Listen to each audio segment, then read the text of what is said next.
Para a gente poder falar de Hegel, tá? Nós temos que lembrar a nossa última aula, tá? Lembrando que na nossa última aula nós falamos do processo de formação da consciência em Hegel. Então, para Hegel, a consciência se forma no tempo e no espaço, ou seja, dentro do processo histórico. E nós falamos, nós usamos como exemplo, por exemplo, vocês que vocês são adolescentes e estão em fase de transição para a sua vida adulta. Então, enquanto você é adolescente, você pensa como adolescente, você age como adolescente, você tem a consciência e desenvolve a autoconsciência de um adolescente do século 21.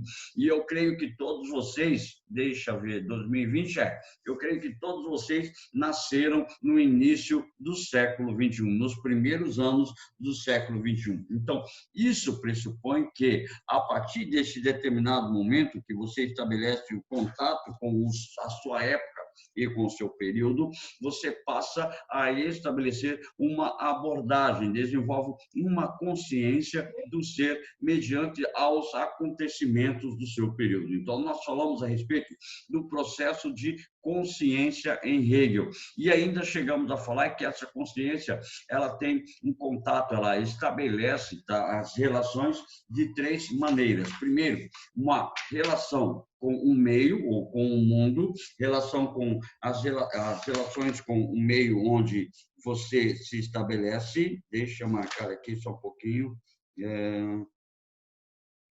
Tá?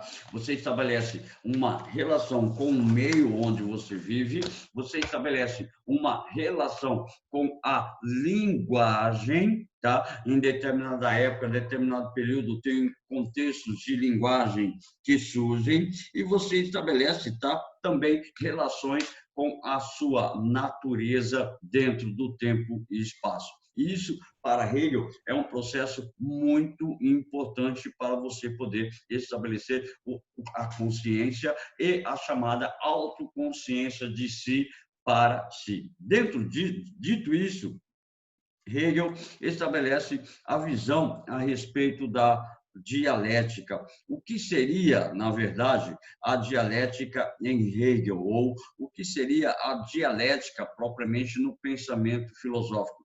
Gravem sempre essa informação. A dialética seria uma oposição de ideias, onde eu tenho uma afirmação, onde eu tenho uma negação dessas ideias. A dialética, na verdade, ela vem desde a Grécia Antiga, desde os chamados filósofos pré-socráticos, desde Heráclito. Eu não sei se vocês vão lembrar um pouco do pensamento de Heráclito, mas Heráclito falava da luta dos opostos, como, por exemplo, eu só sei o que é dia porque eu tenho o conhecimento de noite. Eu só sei o que é bom porque eu tenho o conhecimento do ruim. Eu só sei o que é frio porque eu tenho o conhecimento do oposto do frio, que é o calor. Então, essa era a dialética de Heráclito. Aí vem Platão e institui o pensamento dialético na sua concepção. Para Platão, a dialética de Platão era um mundo inteligível e um mundo sensível. Tá? Hegel vai remontar a esse pensamento de Heráclito, a esse pensamento de Platão, e vai estabelecer a sua visão acerca da dialética no século XIX. Então, aqui nós temos a ideia a respeito de Hegel. Nossa, desculpem o texto gigantesco, tá ok? Desculpem, por favor, eu vou deixar disponível essa projeção para vocês no SysFrame. Por favor, não fiquem preocupados. Professor, volta o slide rapidão, tal. Fica tranquilo que eu vou deixar essa projeção para vocês no SysFrame, para vocês poderem ter acesso a ela, certo? Hegel criou um sistema chamado dialética. Na verdade, ele não criou absolutamente nada, ele apenas reestruturou o pensamento dialético. o Miyoshi, a apresentação, o slide é o mesmo, é uma sequência. Por isso, eu vou terminar esse slide, vou deixar disponível no sistema. Está toda a aula desde a semana passada. Fica tranquilo. Certo? Aí diz assim, exatamente, Hegel, ele não cria praticamente um sistema dialético. Na verdade, o sistema dialético já existia. Ele vai adaptar, ele vai reelaborar a dialética de Platão, ele vai reelaborar a dialética antiga, estabelecendo um novo pressuposto para a análise do pensamento e do conhecimento. Então, a dialética, que é um processo espiral sobre o conhecimento. Por que processo espiral? Ao mesmo tempo que eu tenho uma afirmação, eu tenho que ter uma oposição dessa afirmação para estabelecer um diálogo, para estabelecer a própria dialética, que seria a oposição entre duas ideias. Então, dialética teria uma afirmação e uma negação, ou uma oposição, ou uma visão diferente desta afirmação. Então, partindo da ideia base, deixa eu marcar aqui, partindo da ideia base, que é chamada de tese ou uma afirmação, contrariada por outra ideia. Então, eu tenho uma afirmação e, em relação a essa afirmação, eu tenho uma oposição a essa ideia, como, por exemplo, uma teoria científica. Você formula uma teoria científica, mas essa teoria científica ela pode ter uma oposição a essa ideia, ou seja, uma refutação da afirmação da ciência propriamente dita. Então, essa contrariedade ou essa oposição ou essa visão contrária desta afirmação, nós chamamos de antítese ou antitese, propriamente fica assim, eu tenho a tese e tenho uma antitese, eu tenho uma antítese, ou seja, a negação dessa afirmação. Então, para Hegel, tudo que ocorre dentro da estrutura do pensamento do ser humano ocorre de maneira dialética, onde eu tenho uma afirmação e uma negação dessa afirmação. Só que isso tudo não chega a lugar nenhum se não tiver uma chamada síntese, que seria a conclusão dessas duas ideias, dessa tese, dessa antítese, o resultado disso tudo seria uma chamada síntese, que passa a ser uma nova tese, uma nova afirmação. Então, por isso é espiral. Então, é o seguinte, eu tenho uma afirmação. Desta afirmação, eu tenho uma negação. Dessa relação entre afirmação e negação, eu tenho uma síntese, eu tenho uma conclusão a respeito dessas informações. E essa conclusão, ela passa a ser a minha tese novamente e começa o ciclo interminável da dialética. Então, para Hegel, é essa a condição fundamental do desenvolvimento do pensamento da dialética, ou seja, uma constante afirmação, negação e reaparecimento de uma nova tese. Por favor, na página 169, né, onde diz o método dialético, diz assim: Hegel retoma a dialética introduzida na filosofia por Platão e propriamente Aristóteles. Porém, com o intuito de evitar a rigidez, a solidez e a quietude reservada aos antigos, ele defende que o método dialético deveria ter uma maior proximidade das dinâmicas da realidade e, sobretudo, operar a elevação da filosofia ao campo da ciência. Então, a ideia de Hegel é que o universo está alicerçada em constante dialética, num constante método dialético. Então, esse método dialético é aquilo que move o universo, que move todas as coisas no mundo. Diz assim: os filósofos clássicos se utilizaram da dialética para construir um conhecimento capaz de superar a realidade particular das coisas e alcançar a sua universalidade. Contudo, para Hegel, tanto as ideias platônicas como os conceitos de Aristóteles ficaram parados no tempo, em sua natureza puramente intelectual e contemplativa. Segundo Hegel, a dialética ela é dinâmica, ela estabelece a possibilidade da dinâmica dentro do próprio universo.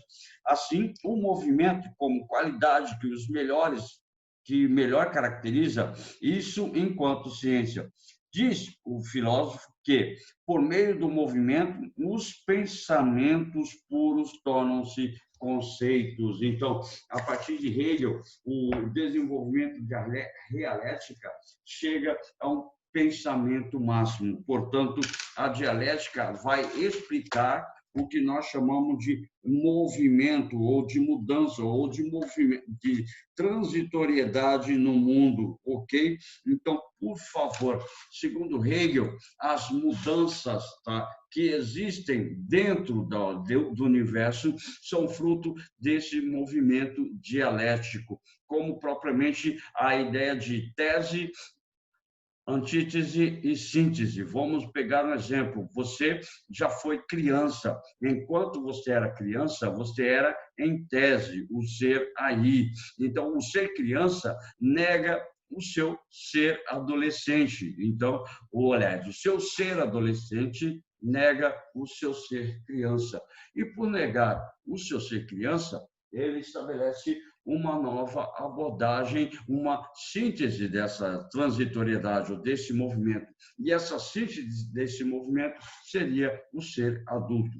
Então, através dessas possibilidades, através dessa mudança, a dialética se faz constante, ou seja, então o movimento dialético seria sempre a negação constante da ação do próprio sujeito, certo? Então diz ainda assim que para Hegel todo movimento no mundo é explicado pela relação dialética, portanto, nos três momentos de mudança no movimento dialético. O primeiro seria, então, a tese, que corresponde à ideia, um pensamento inicial. O segundo momento é a antítese, um pensamento diferente da tese, ou seja, uma ideia contrária. E o terceiro momento seria propriamente a síntese, ou seja, uma conclusão da tese com a antítese, ou seja, após o debate de ideias, chegaria a uma conclusão resumida. No entanto, essa síntese passa a ser a nova tese para uma nova dialética. Então, dentro do universo, dentro da possibilidade da própria ciência, o que existe é um movimento dialético constante. Quando você chega à solução de um problema, surge um novo problema àquela situação. Ou seja, na própria física, na própria química, matemática, biologia, que trabalham muito com essas condições de alguns problemas, quando você chega ao resultado de uma equação, de uma fórmula e tudo mais, aquele resultado pode ser a base para o desenvolvimento de uma nova ideia, ou seja, de uma nova teoria, como, por exemplo, a matemática. Você precisa da matemática simples para entender a chamada matemática complexa. E você precisa da matemática para a física, para a química e também para algumas ações da própria biologia. Ou seja, então Hegel, ele coloca que quando você chega a um resultado, quando você estabelece uma síntese dessas ações, essa síntese vai servir como uma nova tese para outras abordagens, para outras antíteses, ou seja, a partir dessa conclusão, você formula novamente uma estrutura dialética. Então, dentro dessa ideia, você está em constante movimento, como daqui a pouco a gente vai falar um exemplo clássico, fundamental do pensamento hegeliano, que a ideia é sempre negação. Deixa eu ver aqui, me mandaram uma mensagem. Qual é a relação a relação de Hegel com Karl Marx está no entendimento da consciência dentro do processo histórico, certo? Para Hegel, o processo histórico é a formação da consciência do sujeito, da consciência de um povo, ou seja, do espírito de um povo do sujeito. Para Marx, a história é apenas a estrutura de transformação de organização da sociedade através da produção. Então, para Marx, a história tem um significado econômico. Para Hegel, a história tem um significado fenomenológico de formação da consciência, tá ok? Para Marx, essa consciência se dá através do processo histórico de produção, ou seja, para Marx, e vocês já sabem disso, vocês já devem até ter revisto em sociologia, para Marx, a ideia da história é a formação do chamado materialismo histórico. Mas isso vai ficar um pouquinho mais para frente, quando a gente terminar Hegel, a gente já começa Karl Marx, para a gente ver justamente essa abordagem acerca do pensamento de Marx como uma crítica ao pensamento de Hegel, tá? Logo de início a gente vai falar que Marx critica o pensamento de Hegel, porque Hegel ele começa a estabelecer o conceito sobre as coisas. A história para Hegel é um processo de formação da consciência do espírito humano, tá?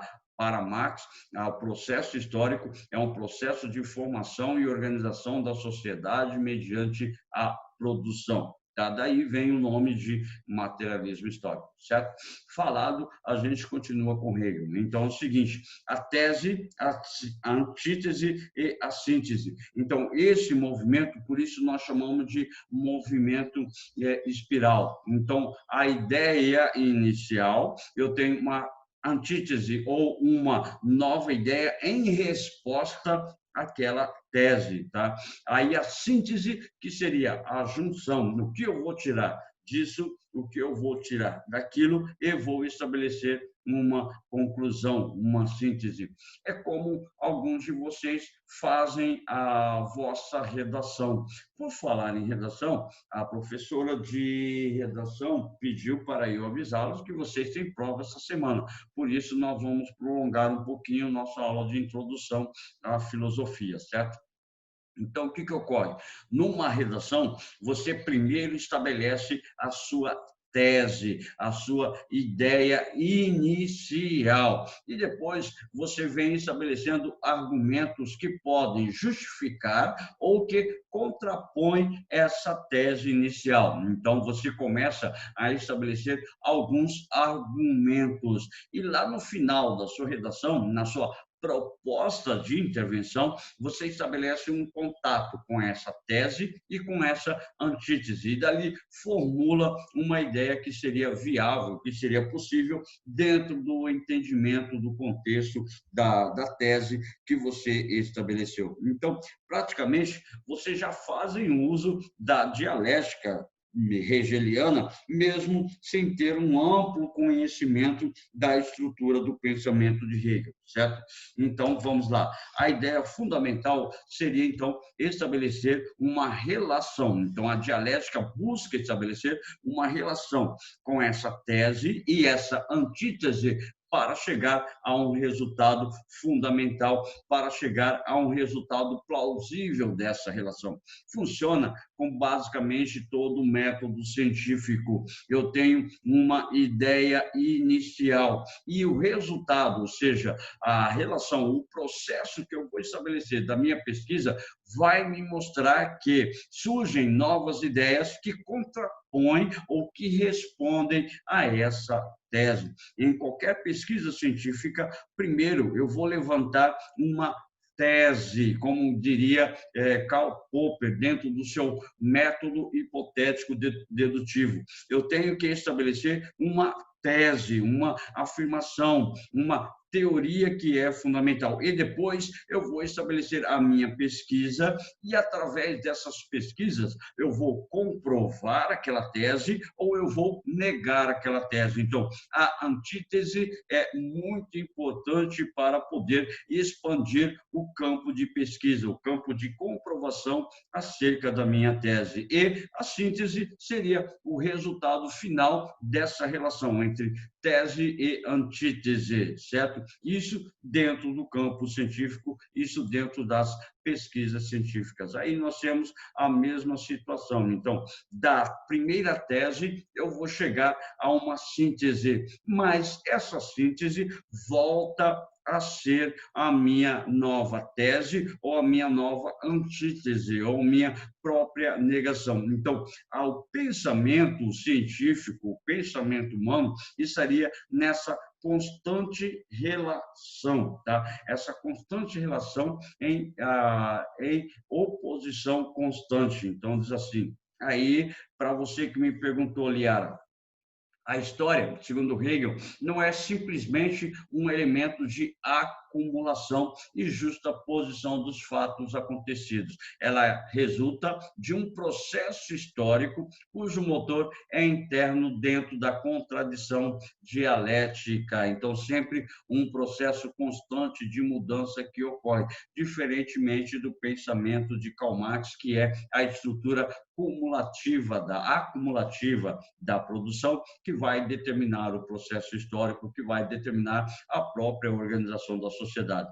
O exemplo que ele estabelece disso, o exemplo das 3 etapas da dialética, como desenvolvimento da planta, no caso da biologia. Portanto, chama-se dialética do botão, tá? Dialética do botão e da flor. Comumente cai em vestibulares, quando cai a prova de Hegel, uma prova de introdução à filosofia, cobra a dialética do botão e da flor, ou diz assim, tá? O desenvolvimento da planta que passa pelo botão, pela flor e pelo fruto. Ou seja, o botão é a afirmação, tá? Ou seja, toda planta tem o seu botão, mas esse botão, tá? Ele é negado pela flor. Quando ele deixa de ser botão, passa a ser uma flor. Então, a flor é a contradição, é a negação do botão, ou seja, é a antítese. E a síntese dessa relação do botão e a flor é o fruto, ou seja, uma categoria superior, é a superação da contradição do botão e da flor. É a mesma situação como o ser humano.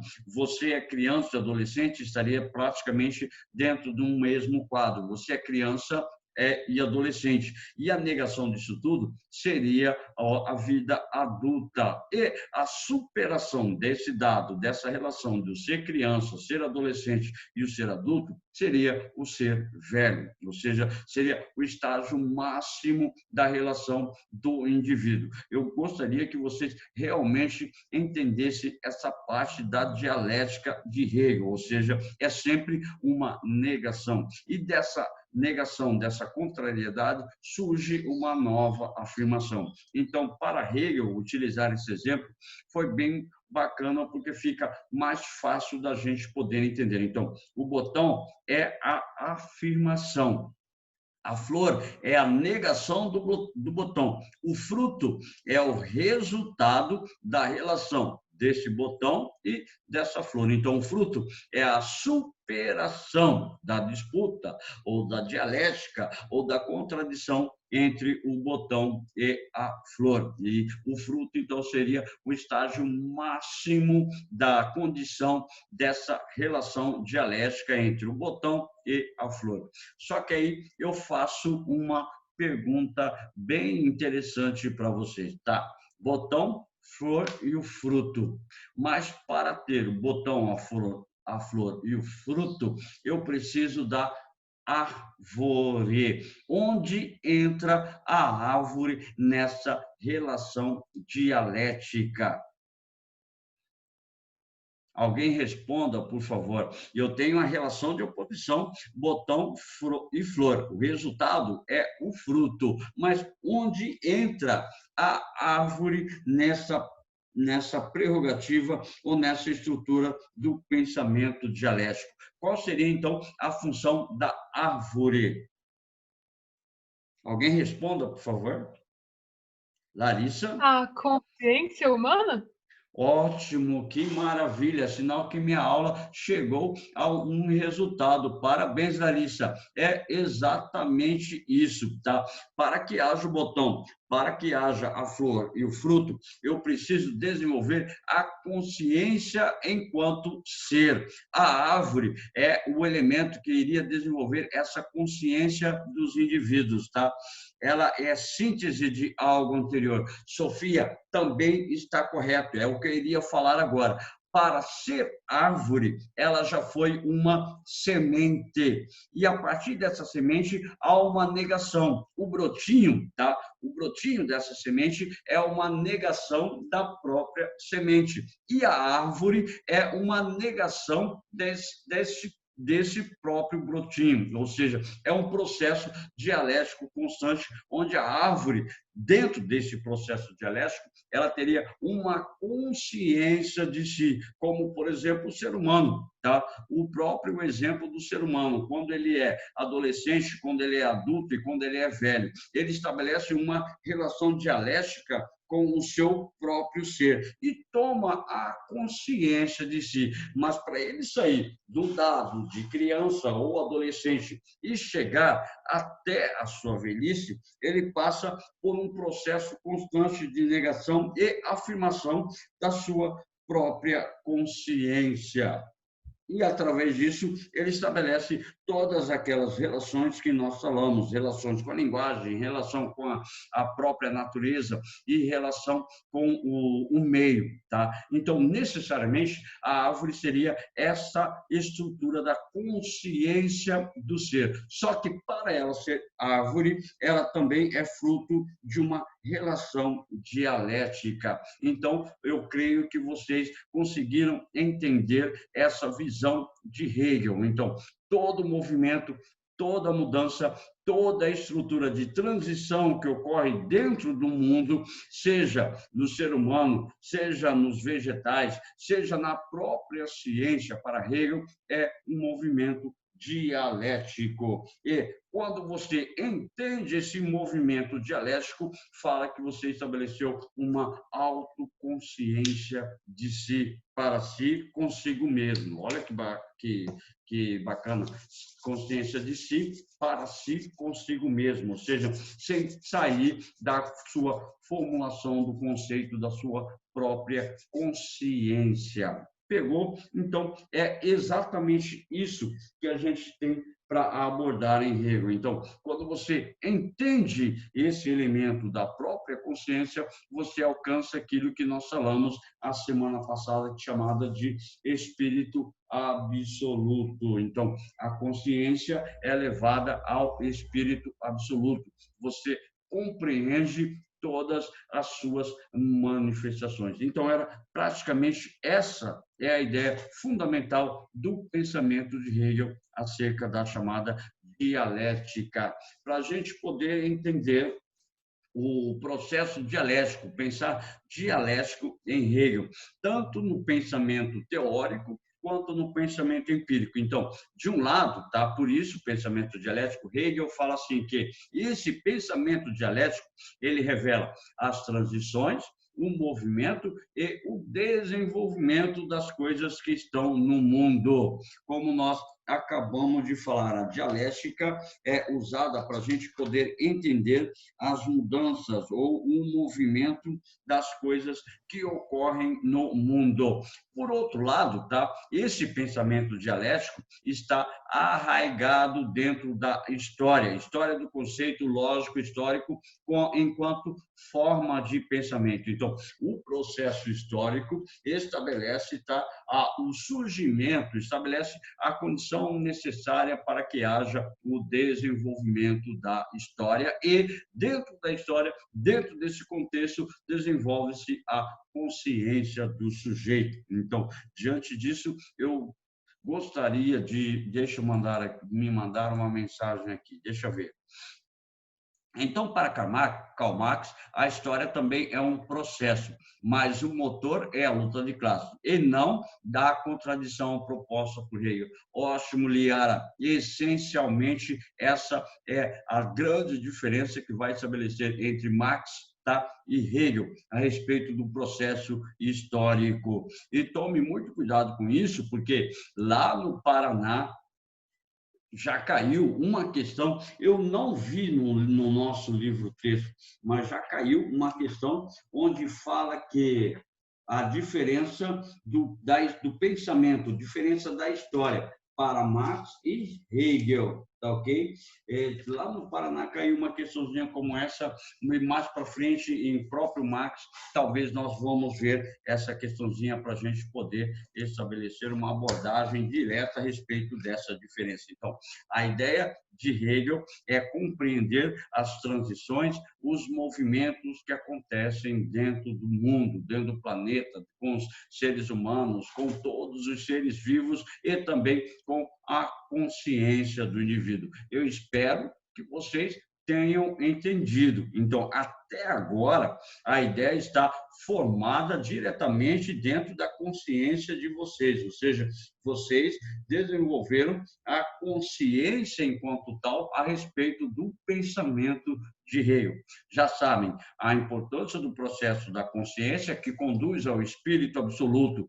O espírito absoluto seria a condição máxima de entendimento do sujeito nas suas próprias condições. Ótimo, maravilha. E a dialética, para a gente poder entender essa mudança, para a gente entender este movimento que há dentro do mundo, tá? Ou dentro do universo, dentro da própria concepção do ser humano, certo? Então, Hegel, por isso Hegel é considerado um dos mais importantes do século XIX, tá ok? Porque o pensamento dele influenciou muito outros pensadores, tá?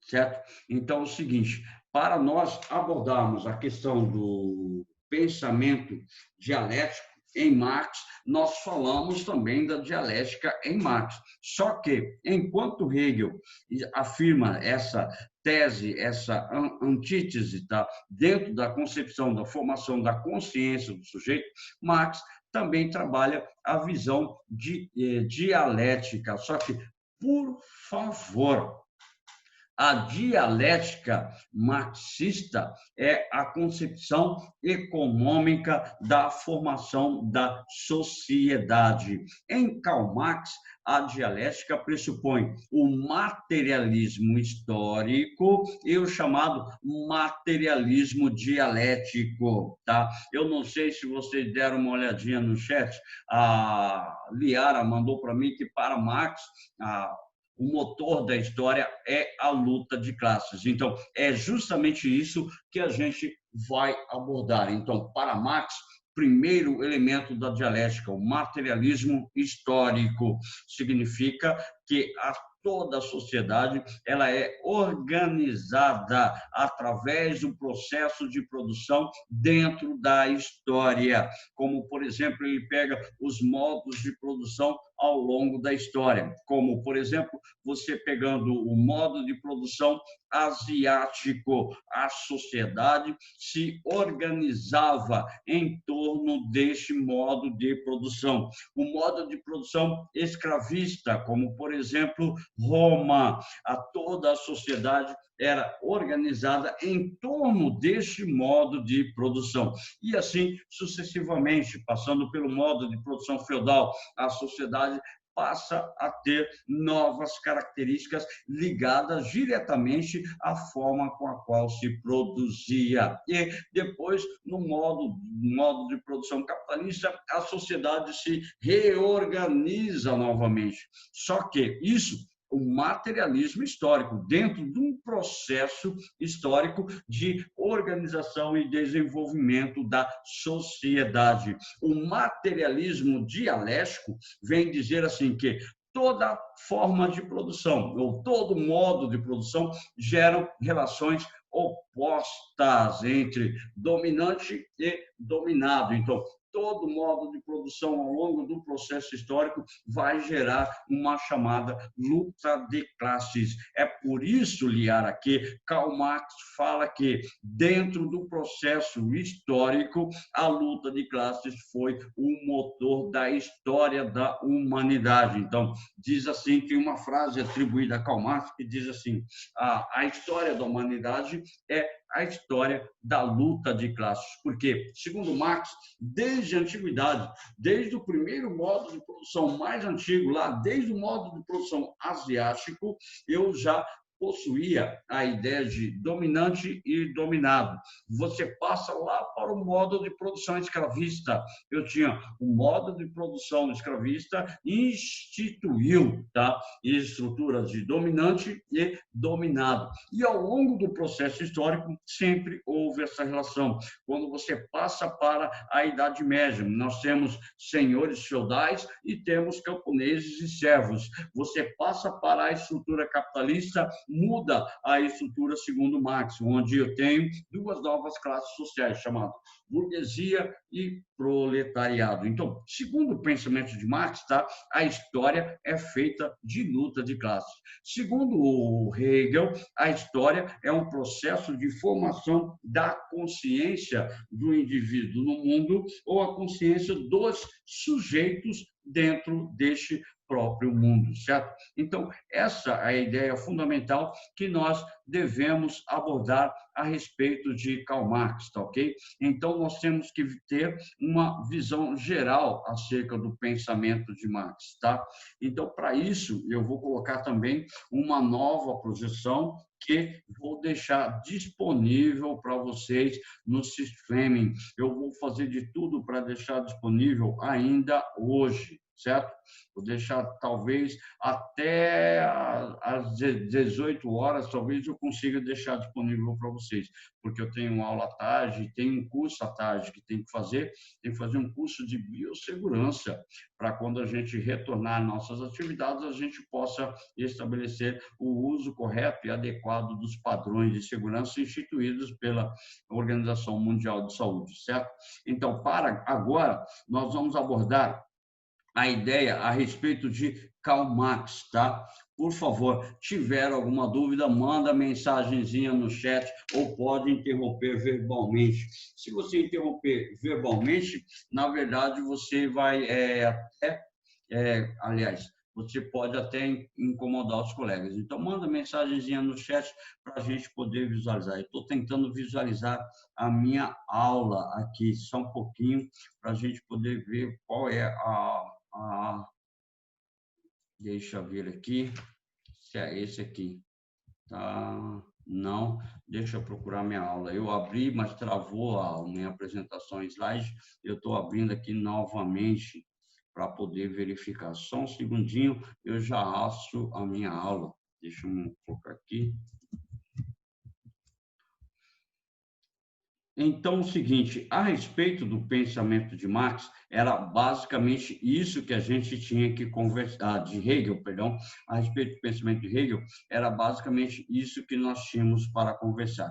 Então, a partir do momento que agora a gente entra dentro do pensamento de Karl Marx, por favor, aqui eu não vou falar a respeito das diferenças entre socialismo, entre capitalismo, nós não vamos falar dessa situação, nós vamos falar necessariamente das teorias de Marx, como Marx via a sociedade no seu período, como Marx estabeleceu a sua visão a respeito do pensamento histórico e como Marx se desenvolveu ao longo dessas estruturas, ao longo deste mundo, ao longo deste universo, certo?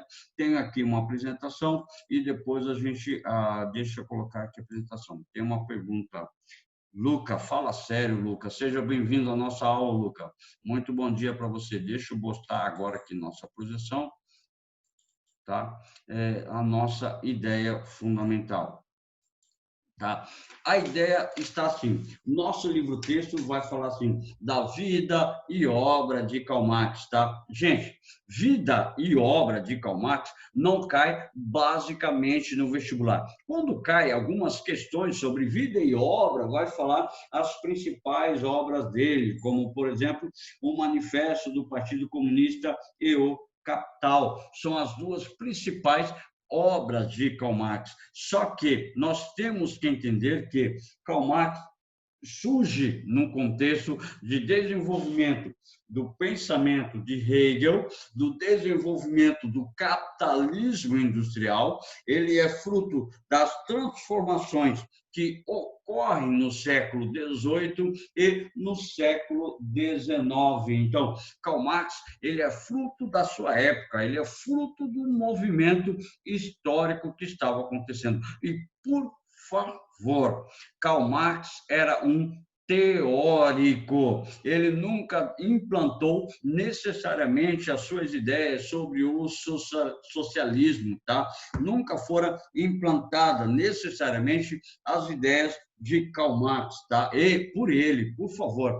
Agora, sim, muita gente diz que a primeira experiência, tá, dentro das ideias de Karl Marx foi a Revolução Russa. Eu falo que não. As primeiras ideias socialistas não foram implantadas com a Revolução Russa, e sim com um movimento operário nascido no século XIX. Então, o anarquismo, o sindicalismo, tá? E os movimentos socialistas utópicos, socialistas científicos, ou seja, socialistas marxistas, passam a implantar a ideia já antes do movimento da chamada Revolução Russa.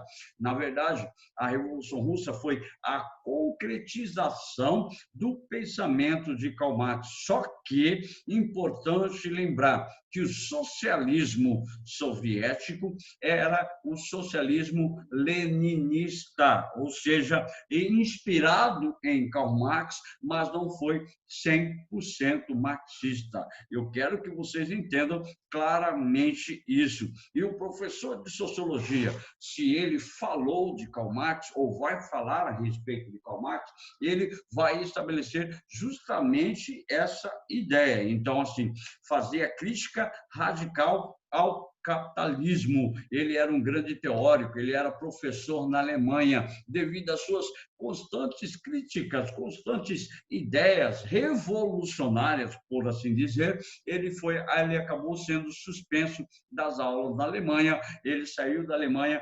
perambulou pela Europa e acabou se radicando na Inglaterra. Olha só o absurdo, o berço da Revolução Industrial, o berço do capitalismo industrial. Só que ele não exercia atividades remuneradas, ele era mantido por Friedrich Engels, ou comumente, como a gente fala, Friedrich Engels, tá? Foi o tutor econômico de Karl Marx. Por isso, Engels acabou sendo muito conhecido por suas ideias marxistas, tá? Então, acaba tendo essa relação entre Karl Marx e Friedrich Engels. Suas teorias foram além das obras e das próprias universidades. Daí nós temos o exemplo do movimento operário, que dá origem ao chamado movimento sindicalista na Alemanha, que dá origem ao movimento sindicalista ou anarco-sindicalista na Itália. Então, ativista do movimento operário, Marx propôs mudanças concretas para o fim da propriedade privada. Segundo Marx, assim como Joseph Proudhon, tá? Um dos grandes nomes do anarquismo, para Joseph Proudhon, a propriedade privada é um roubo, porque quem tem condições de manter essa estrutura da propriedade se apropria da propriedade do outro. Então, essas ideias de Marx dentro de um contexto, tá? E nós temos que entender como era o mundo de Karl Marx, como eram as influências do pensamento de Karl Marx, inclusive, tá? As relações com o pensamento hegeliano, tá ok? Entre os séculos XVIII e XIX, a Europa experimentava várias transformações. Isso que eu vou falar agora, vou falar rapidinho, porque vocês já estudaram isso em história. Pelo menos eu acredito que vocês já estudaram isso, as transformações do século XVIII para o século XIX em história. Pelo menos o seu professor de história do ano passado, eu sei porque conheço ele, falou para vocês a respeito do século XVIII e do século XIX. Diz assim: primeira situação, importantíssimo, tá? Não podemos deixar de negar. Marx, ele pega, ele é resultado, o pensamento de Marx é um resultado da chamada Revolução Industrial, as consequências do movimento da Revolução Industrial. Toda aquela visão de exploração, toda aquela visão de alienação, toda aquela visão que nós já abordamos, que nós já conhecemos acerca das mudanças sociais que passam a ocorrer. A Revolução Francesa não fica para trás, porque a Revolução Francesa instituiu novas formas de conceber o Estado moderno. E importantíssimo, a ascensão da burguesia. Nesse contexto, nós temos a burguesia industrial, a chamada burguesia capitalista. E grava, por favor, já caiu várias e várias vezes em vestibulares pelo Brasil afora. Falou Karl Marx, vai sempre falar do surgimento de duas novas classes sociais. Ele não vai falar que só existem essas duas classes. Ele vai falar que no sistema capitalista, as classes que estão em constante antagonismo social. Tá? Deixa eu perguntar, Murilo, segundo Karl Marx, quais seriam as duas classes sociais que estão em constante antagonismo dentro da sociedade? Murilo, por favor. São os dominados, os dominantes e os dominados, tipo os proletariados e os detentores da mão de obra. Quem são os detentores da mão de obra? Esqueceu o nome, né?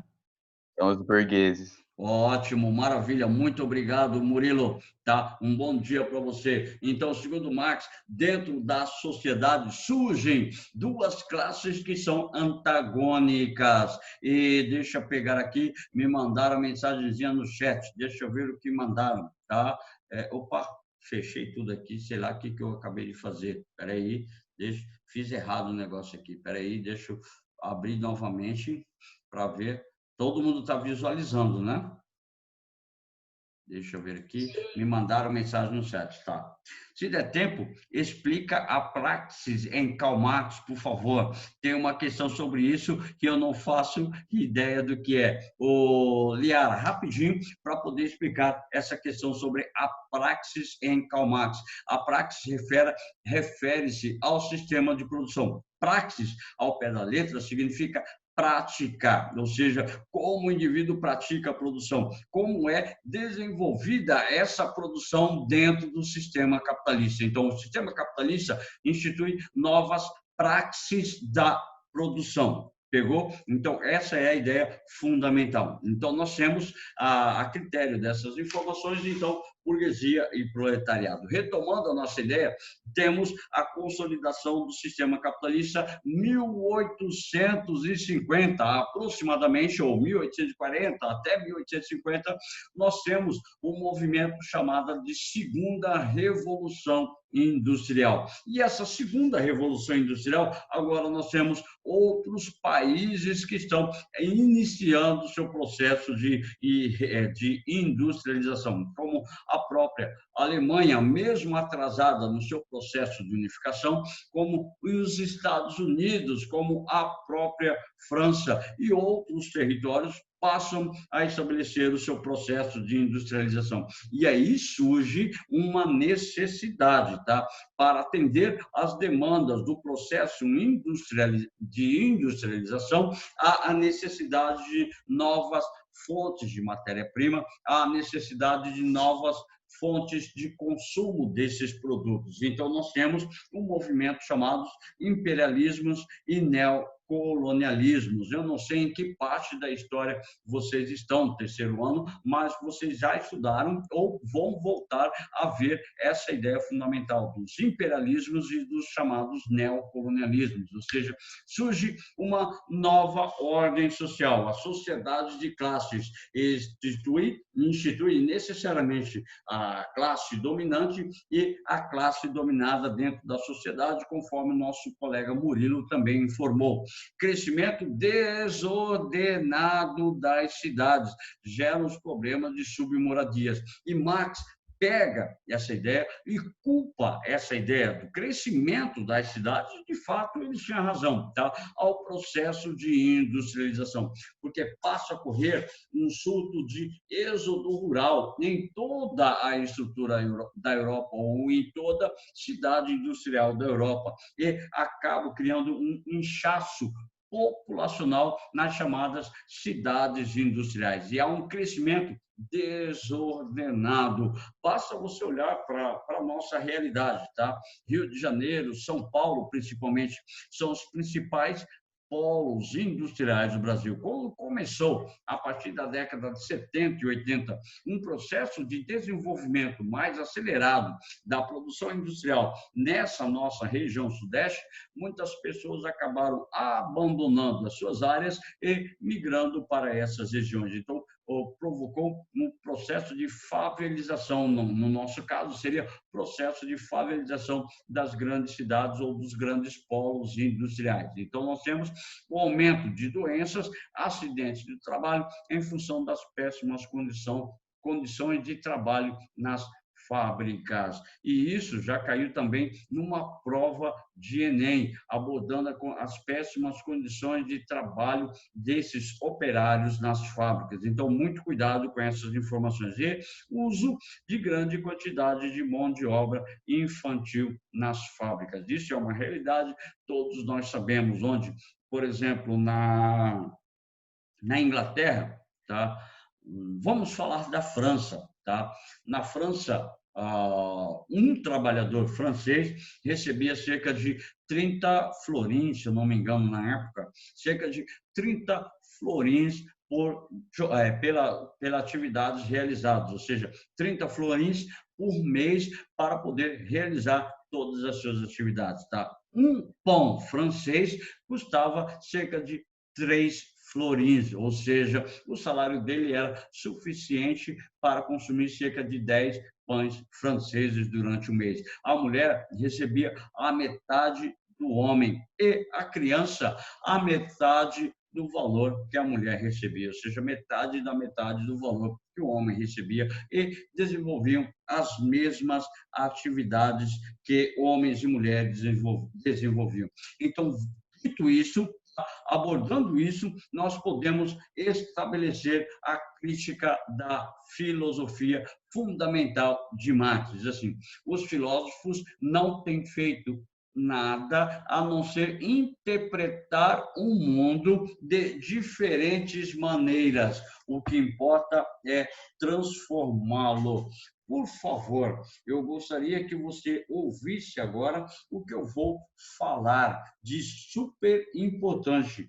Essa frase que está exposta para vocês dá o entendimento da crítica do pensamento de Marx a Hegel. No nosso livro-texto, a página 173, o primeiro parágrafo a respeito da crítica de Marx a Hegel diz assim: a crítica desenvolvida por Marx, ligada à filosofia hegeliana e toda a vertente da filosofia desdobrada do idealismo absoluto, sobretudo a esquerda hegeliana, ou seja, o próprio Marx, tá? E o socialismo utópico, consiste principalmente em uma inversão da noção de produção.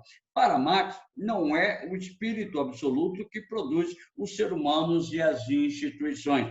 Os indivíduos não estariam fadados a uma ordem espiritual inexorável, tá? Sujeitos a adaptar aos desígnios dela às condições de uma história inalterável, a história do espírito absoluto, mas ao contrário.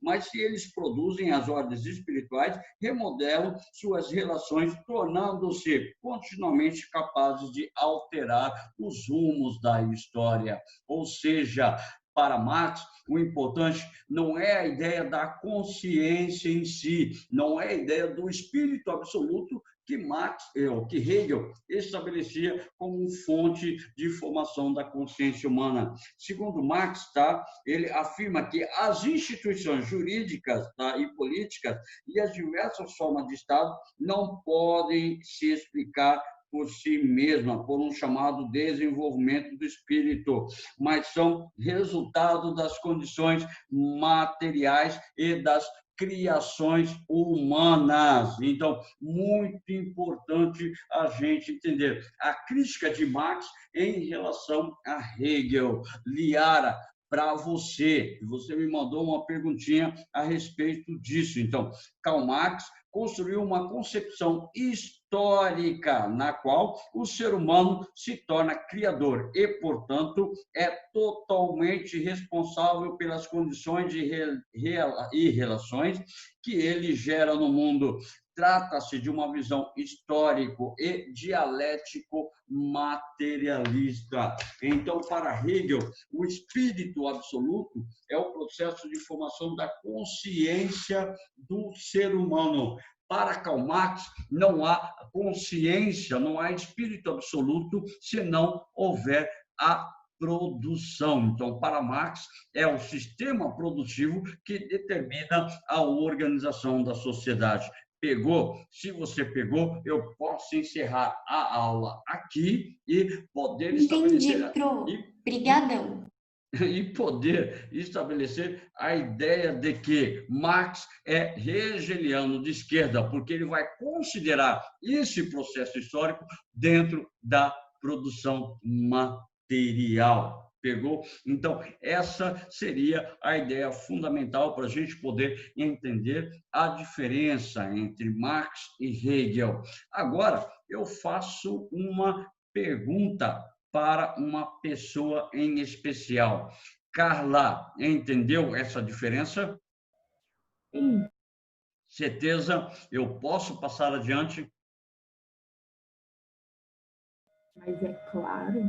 Então, maravilha, muito obrigado, certo? Então, dentro desse contexto, Marx vai formular toda a sua ideia, tá? A ideia de alienação, a ideia de materialismo histórico e dialético, a ideia das estruturas sociais, a ideia da própria ideologia. Então, tudo isso passa dentro de um contexto de formulação das ideias de Marx.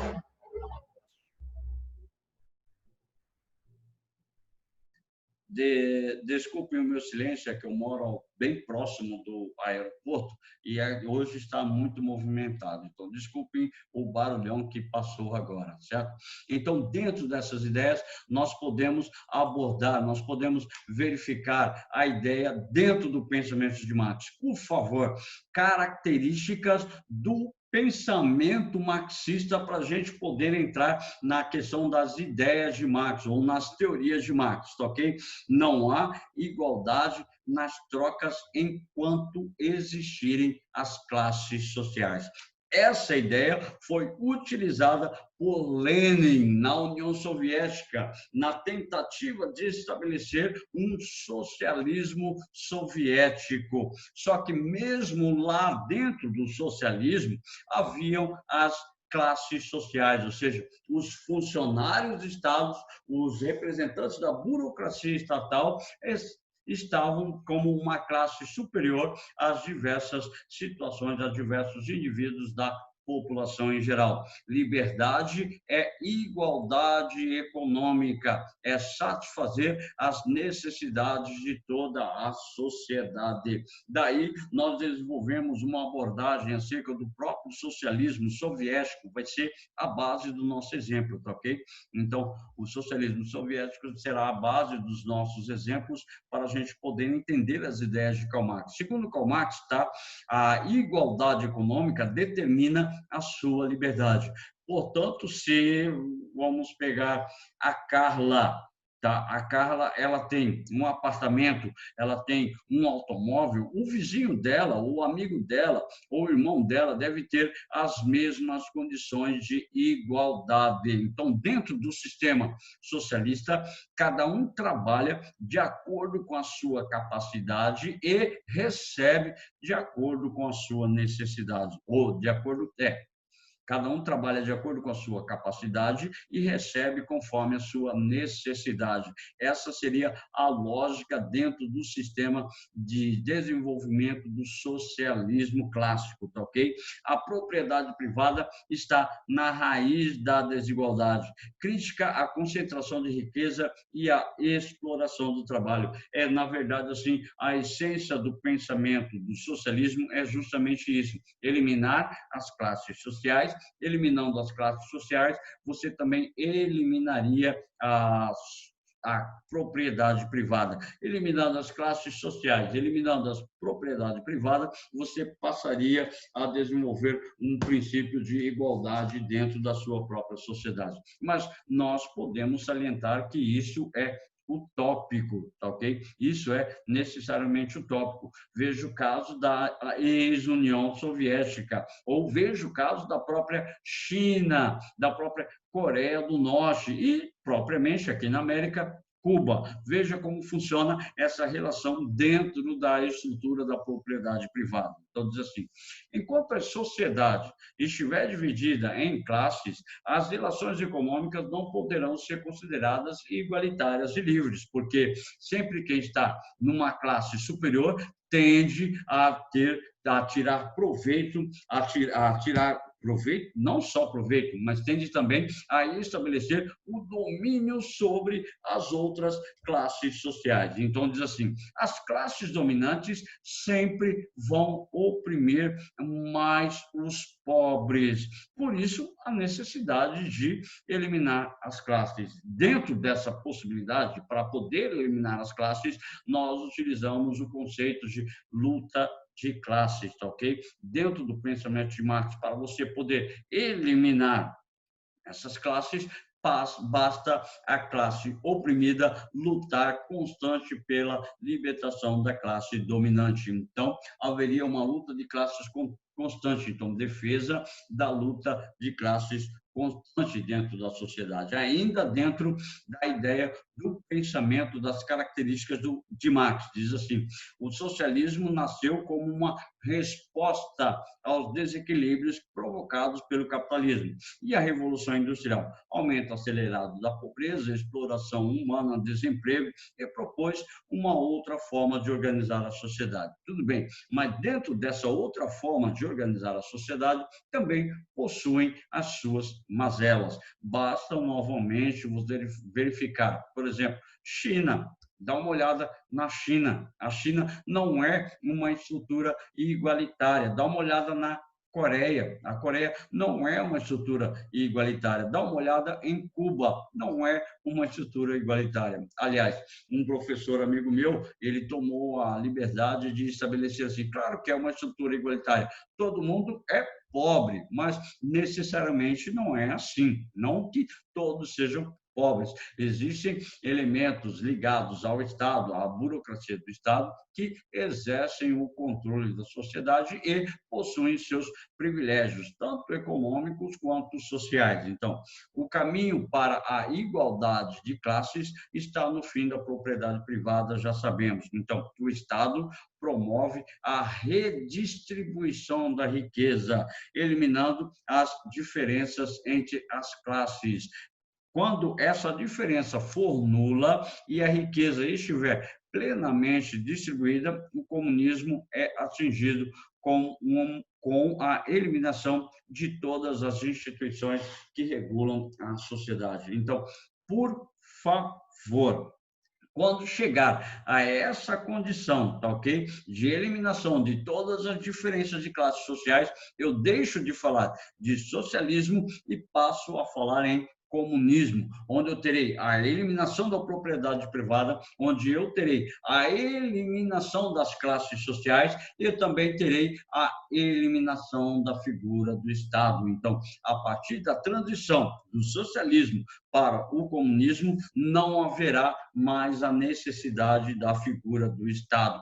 Portanto, se você olhar ainda os estados socialistas que ocorrem, aliás, que existem hoje eles não são estados de estrutura comunista, porque há a figura do Estado, porque há essa diferença de classes ainda dentro dessa sociedade. Então, portanto, o socialismo existente ainda hoje dentro da sociedade mundial, nós podemos falar que seria mais uma ditadura socialista do que propriamente uma organização socialista como foi pensada por Marx. Por isso que nós podemos falar que o socialismo na Rússia, ou na antiga União Soviética, foi o socialismo leninista, depois nós tivemos o socialismo stalinista e assim sucessivamente, como nós temos o socialismo da Coreia, como nós temos o socialismo chinês e também o socialismo cubano. Deixa eu ver.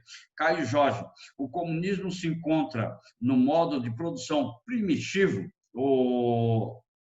Caio, nós podemos falar de um certo comunismo primitivo, mas não nas possibilidades das quais nós vivemos hoje, porque o comunismo pensado hoje era a superação das classes sociais. Essa ideia do sistema produtivo lá primitivo, sistema primitivo, eles não tinham noção de classe social, eles não tinham noção de superioridade de um grupo em relação ao outro. A produção era realizada coletivamente, então o pensamento é totalmente diferente do pensamento atual. Então, o comunismo pensado hoje é diferente desse chamado comunismo primitivo, tá? Porque o comunismo primitivo, ele já nasce dentro do contexto de produção coletiva para a sobrevivência daquela sociedade, para a sobrevivência daqueles indivíduos, certo?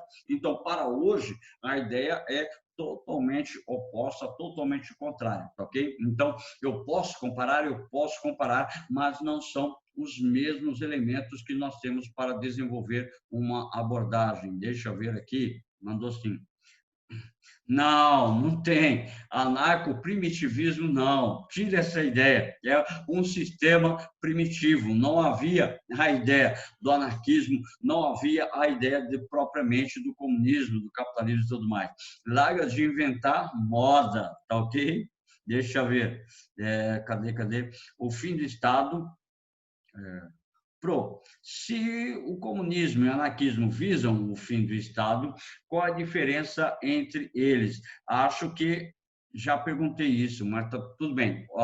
Traduzindo assim, o anarquismo, ele prega que qualquer forma de organização é opressora, então deve-se eliminar qualquer forma de organização social. Dentro do comunismo, mesmo não havendo Estado, eu tenho que estabelecer formas de organização da sociedade e da produção.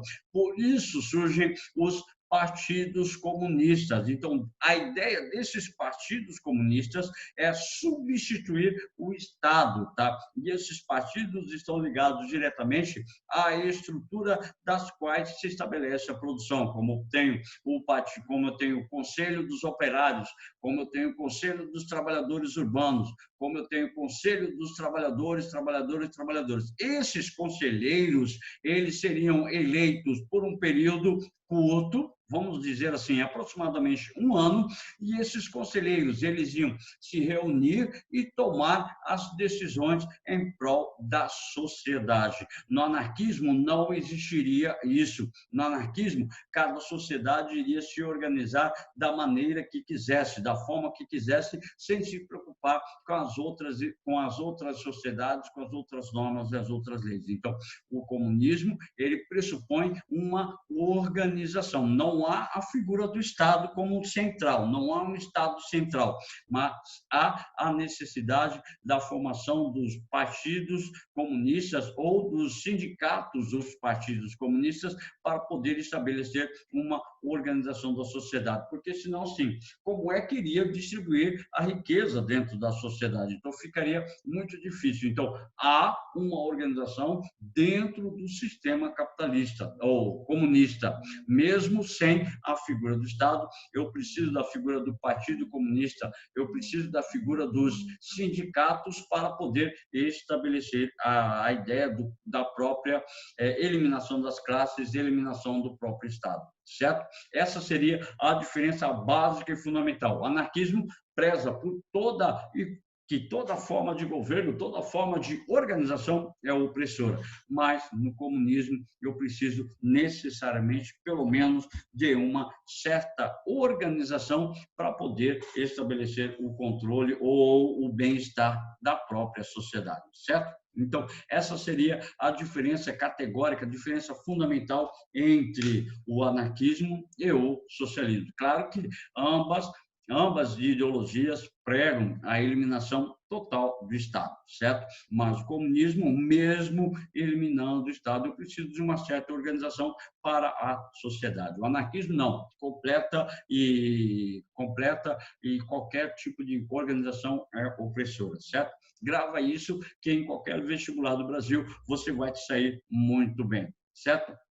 Então, tudo bem, tudo ótimo, tudo maravilhoso, certo? Aí nós temos que abordar agora, tá? Na verdade, não teremos muito tempo para a gente poder abordar, por isso nós vamos precisar retornar à próxima aula a respeito dessas ideias de Marx. E na próxima aula nós temos que fazer alguns exercícios a respeito deste capítulo, porque é muito importante quando cai nas provas de vestibulares e cai nas provas do Enem, principalmente Marx, é mais comum cair nas diversas provas de vestibulares do que propriamente Hegel. Então, nós precisamos ver. E vocês, se eu não me engano, perdão, deixa eu ver aqui no livro de Sociologia, tá? Se eu não me engano, vocês vão ver a respeito do pensamento de Marx. Deixa eu ver. Já viram, aliás, vocês já viram a respeito do pensamento de Marx, se eu não me engano, lá no primeiro bimestre ou segundo bimestre, a respeito do capitalismo sob suspeita. O professor de sociologia já deve ter falado a respeito como Marx, uma crítica no capitalismo, porque está aqui no livro texto. E a nossa ideia em Introdução à Filosofia é abordar as ideologias dentro do pensamento de Marx, tá? Por isso eu vou precisar retomar na próxima aula esses conceitos que nós temos que trabalhar. E eu já vou deixar disponível essa semana, tá? Esse material para vocês no Systframe para vocês poderem pegar. E necessariamente vocês deverão, ou nós devemos analisar com calma o pensamento de Marx, embora eu quero que vocês... Opa, deixa eu ver aqui uma perguntinha, me mandaram uma perguntinha, deixa eu ver qual é a perguntinha.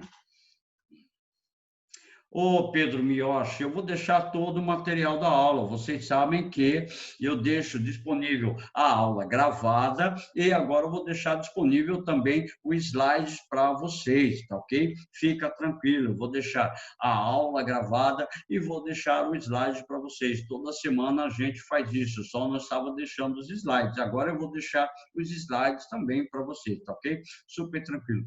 Agora, o que eu preciso que vocês saibam é que Karl Marx, ele nunca foi sociólogo. Karl Marx, ele nunca foi administrador. Karl Marx nunca foi economista. Karl Marx nunca foi um contador. Ele foi filósofo, mas devido à abrangência das ideias econômicas de Karl Marx dentro do pensamento filosófico, você estuda as ideias de Karl Marx em filosofia, em sociologia, em geografia, em economia, em ciências contábeis e até em direito. Se eu não me engano, até direito vai falar a respeito da relação das classes sociais, da relação da opressão, da luta de classes. Se eu não me engano, até em direito tem uma abordagem acerca do pensamento de Karl Marx. Então, eu gostaria que vocês gravassem essa informação e a nossa próxima aula nós vamos terminar os elementos da ideologia de Karl Marx. Então, eu vou estar salvando, agora há pouco eu vou salvar a nossa aula, tá? Vou deixar disponível para vocês no Systframe, tá ok? Então, para vocês eu desejo uma ótima semana, tá? uma boa semana de aula para vocês. Espero que esse período de pandemia passe o mais rápido possível, porque eu já não aguento ficar na frente do computador. Quando chega à noite, meus olhos já estão embaçados, meus olhos já ficam lacrimejando de tanto ficar na tela do computador, certo? Para vocês, eu deixo um abraço carinhoso, tá? Até a nossa próxima aula e procurem no sistema ainda essa semana, viu, Pedro Miyoshi? Essa semana, eu não estou dizendo hoje, porque hoje à tarde eu tenho um curso, então eu vou ter que participar desse curso, eu não sei se consigo deixar disponível hoje, tá? Os slides e a aula gravada, mas vou fazer o possível para deixar até sexta-feira a aula gravada e também os slides disponíveis para vocês, tá? No mais, eu desejo para vocês uma boa semana, tá ok? E avisem os seus colegas que estamos tendo aula normalmente, tá ok? Um beijo, vou encerrar a transmissão.